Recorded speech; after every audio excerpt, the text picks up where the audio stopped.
In this video, we are going to have a complete knowledge about heat stroke. Let's start with the introduction of heat stroke. Heat stroke is basically the condition where due to heat, the body temperature control system is failed to perform its function. So the body temperature is increased beyond critical limit. Causes of heat stroke. Human body temperature is naturally maintained at 37 degrees centigrade or 98.6 degree Fahrenheit.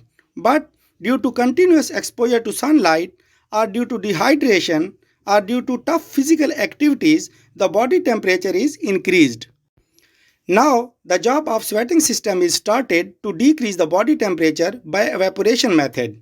But as we know that everything has a limit, so ultimately the net amount of heat is gradually increased up to 40 degrees centigrade. And the 40 degrees centigrade is the critical limit for the set point of hypothalamus system in brain. That's why we become the victim of heat stroke.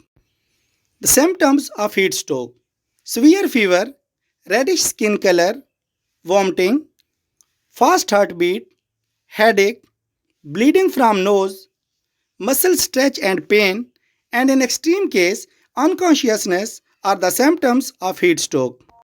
The precautions of heat stroke. Whenever the weather is hot or during tough physical activities, we should have the maximum amount of liquid. Head should be covered and use umbrella to avoid direct sunlight. Light colored dresses should be worn in hot weather. Avoid dark colored dresses, particularly the black color, because it absorbs heat. Avoid the spicy foods in summer season. The first aid of heat stroke. Take the patient to a cool place. Patient should be lie down with legs raised position. Give the cold water to the patient and also apply the cold water on the body of the patient. Direct the fan toward the patient.